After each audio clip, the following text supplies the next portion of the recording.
अस्सलामुअलैकुम बिस्मिल्लाहिर्रहमानिर्रहीम। Welcome back to my channel पढ़ो लर्न टुगेदर। उम्मीद है कि आप तमाम लोग खैरियत से होंगे।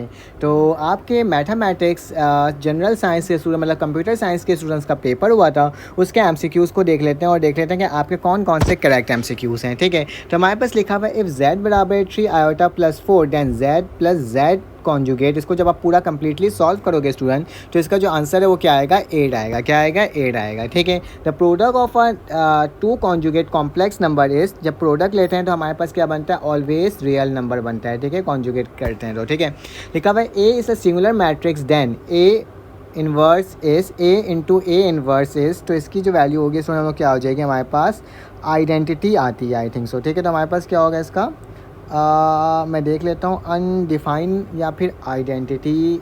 ठीक है, मैं इसको अनडिफाइन भी हो सकता है, आइडेंटिटी भी होता है। आपने बताना है कि हमारे पास अनडिफाइन आएगा या आइडेंटिटी। मेरे अकॉर्डिंग आइडेंटिटी ही आती है शायद। ठीक है, लिखा हुआ a square matrix is called a idempotent matrix F. कब होगा आपके पास ये आइडेम्पोटेंट मैट्रिक्स, जब हमारे पास ए स्क्वायर बराबर हो जाएगा किसके, ए के। ठीक है, तो ये वाला ऑप्शन होगा। ठीक है, लिखा हुआ जब इसको सॉल्व करोगे तो इसके आंसर जो आएगा स्टूडेंट दोबारा से क्या आ जाएगा, 8 आ जाएगा। ठीक है, वेक्टर में लिखा हुआ है मैग्नीट्यूड निकाल के फिर डॉट प्रोडक्ट लिखा हुआ है एंगल ए बी किसके बराबर होता है, आपने ये बताना है। तो ये हमारे पास π/4 के बराबर होता है स्टूडेंट, ये वाला आंसर होगा। ठीक है, the position vector of point 1, 0, 2 इस पोजीशन वेक्टर इसका क्या बनेगा, आपने ये बनाना है स्टूडेंट। तो i+2 के। ठीक है, तो ऑप्शन ये वाला करेक्ट होगा। ठीक है, उसके बाद लिखा हुआ है if arithmetic mean between 4 and 10, 4 और 10 के दरमियान अरिथमेटिक मीन कितना आएगा स्टूडेंट, 7 आएगा। ठीक है, उसके बाद लिखा हुआ है the sequence is a function whose domain is a set of. कब होगा, जब वो हमारे पास नेचुरल नंबर होगा। ठीक है, क्या होगा, सीक्वेंस उस वक्त होगा जब नेचुरल नंबर होगा। यहाँ पे समीशन का फॉर्मूला लिखा हुआ है, डायरेक्ट कैलकुलेटर के अंदर इसकी वैल्यू पुट करोगे तो स्टूडेंट आपके पास आएगा 1275। ठीक है, कैलकुलेटर के अंदर डायरेक्टली भी वैल्यू पुट हो सकती है।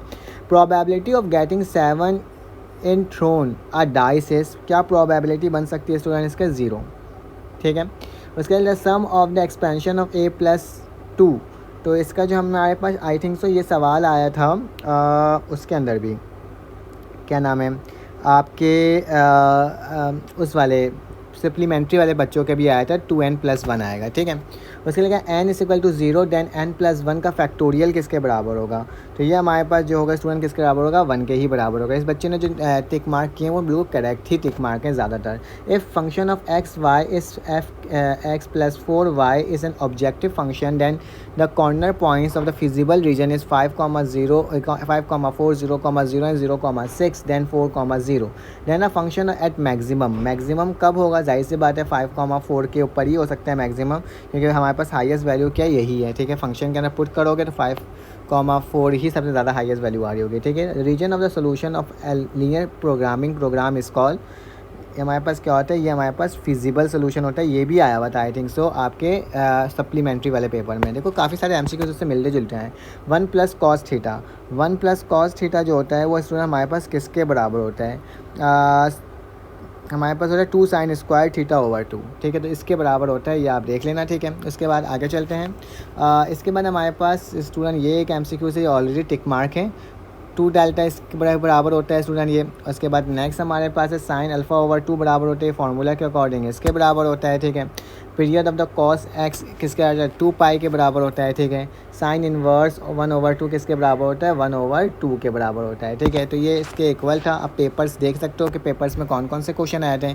टारगेट पेपर में ये भी इंक्लूड था जिसको मैंने आपको बताया था। ठीक है, तो ये भी आया, ये भी आया। ठीक है, उसके साथ साथ विदाउट एक्सपेंशन वाला सवाल भी इंक्लूड था, अल्फ़ा बीटा गैमा वाला भी सवाल इंक्लूड था, 3 कॉन्जिक्यूटिव टर्म भी इंक्लूड था, ये वाली टर्म भी मैंने दिया था अपने टारगेट पेपर में, ये भी हमारे पास था, ये भी हमारे पास था, find the middle term break भी था, बाइनोमियल एक्सपेंशन भी था, साथ साथ फंक्शन की वैल्यू भी गिवन थी स्टूडेंट। ये आई थिंक सारे ही टारगेट पेपर जो मैंने आपको प्रोवाइड किया था उसके ही अकॉर्डिंग क्या आया स्टूडेंट, सवालात बनकर क्या आए। साथ साथ गॉस जॉर्डन मेथड आया हुआ है इसके अंदर, P term and Q term आया हुआ है, ये भी प्रोवाइड किया था, ये भी हमारे पास था।